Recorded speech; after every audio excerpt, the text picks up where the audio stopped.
नमस्कार। आज फिर एक बार हम मन संयोग या मन का नियंत्रण को लेकर चर्चा में शामिल है। आपका पसंदीदा चैनल ऑल इन वन में आज हम जानेंगे मन का स्वभाव कैसा है। हमने तो थोड़ा जानकारी हमको मिल ही गया कि ये मन है तो बहुत ही नटखट, बहुत ही चंचल है। एक बांदर जैसा बंदर जो हर वक्त कुछ ना कुछ नटखटपन करता है। हमारा मन भी ऐसा ही कभी भी एक ही जगह में चुपचाप नहीं रह पाता है। तो इसके लिए क्या होता है, ये भटकता रहता है। हम एक कार्य शुरू कर देता है तो तुरंत हमें मन बोल देता है, अरे अरे अरे इसे छोड़ इसे छोड़, तेरा उस दूसरा ही काम है ना, चलो उसके ओर चलो। तो इस कार्य को छोड़ के हम उस बंदर जैसा भाग जाते हैं दूसरा काम की ओर। तो कुछ देर बाद हमें उस कार्य करते करते आधा जब होता है कि नहीं होता है, तब हमें मन बोल देता है, अरे अरे अरे अरे चलो चलो चलो, तुम्हें मार्केट जाना था ना, वहां से कुछ खरीदना है। तो वो दूसरा वाला कार्य भी हमारा वहीं छूट गया। मार्केट में जाते जाते हमें दूसरा कुछ कार्य याद आ गया। तो मार्केट में जाके उस चीज भी हम ठीक से खरीद नहीं, ठीक समय पर नहीं खरीदा। तो ऐसे पूरा दिन भर हमारा बीत जाता है। एक कार्य को छोड़कर आधा रख कर हम दूसरा एक कार्य में हम दौड़ के भागता हूँ। और हम सब कोई सोचता हूँ हम बहुत ही व्यस्त इंसान हूँ, लेकिन असल में तो ये हमारा मन का चंचलता के कारण है। तो आइए दोस्त, हमें देख लेंगे कि ये मन कितना चंचल है। जैसे बोला कि ये बंदर जैसा है, लेकिन ये बंदर से भी और भी बढ़कर चंचल है। कैसा? सोचिए कि उस चंचल बंदर को बहुत शराब पी लिया तो क्या होगा, मन और भी चंचल हो जाएगा। तो इससे भी नहीं हो रहा है, तो उसको आगे बढ़कर आप सोचिए कि उस बंदर को एक बिच्छू डांग मार दिया, तो तब क्या होगा, वो बंदर और भी चंचल हो जाएगा। तो मन क्या इतना चंचल है?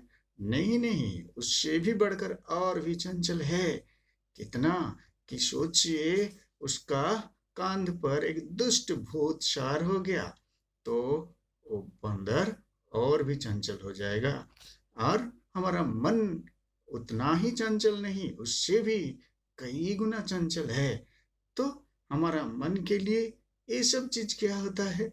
ये जो पहला वाला हमने बोला कि अ, शराब पीना, ये मन के लिए क्या होता है कि हमें पाने के लिए और भी पाने के लिए ये जो इच्छा होता है, आकांक्षा होता है, यही हमारा मन को चंचल कर देता है।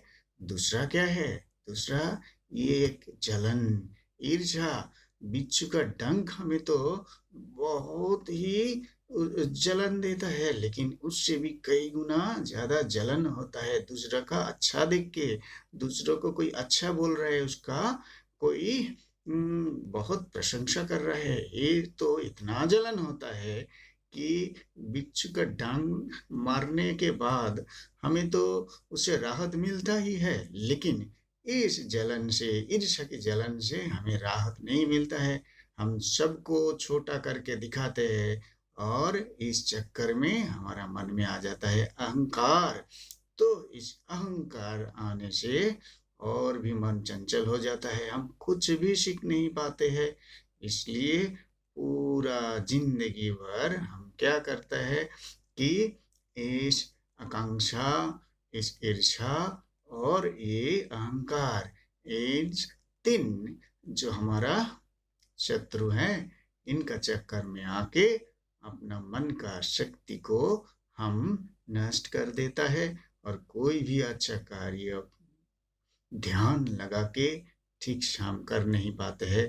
तो इनसे हमें छुटकारा मिलना चाहिए ही चाहिए। तो चलिए हम हमारा अगला एपिसोड में ज़रूर चर्चा करेंगे कैसे इस चंचल मन का चंचलता दूर करके हम अपना मन को पूरा का पूरा हमारा बस में ला सकते हैं। तो फिर हम पहले दिन जैसा करेंगे, अपना चुपचाप बैठ के सामने कोई अच्छा तस्वीर हम रखेंगे और उसके बाद हम धीरे-धीरे सांस लेके हम छोड़ेंगे और सांस छोड़ने के बाद 5 से 6 बार ऐसा करेंगे। इसमें मन मेरा बस में आता है और हम दूसरों का कल्याण प्रार्थना करेंगे। सबको कल्याण हो, सबका शांति मिले। और अब उस छवि की ओर देखते हुए आंख बंद करके पूरा 5 मिनट केवल ही उसी छवि के बारे में हम सोचते रहेंगे। इससे एक ही विषय पर मन केंद्रित रहना, ज़्यादा समय तक जुड़े रहने का ये उसका अभ्यास वो करते रहेगा और इससे हमें बहुत फ़ायदा मिलेगा। कितना फ़ायदा, ये जानने के लिए आपको आपका ये पसंदीदा चैनल ऑल इन वन में फिर आना होगा। सब्सक्राइब कीजिए अगर आपको ये बहुत अच्छा लगे, आपका कोई काम में आए तो। धन्यवाद।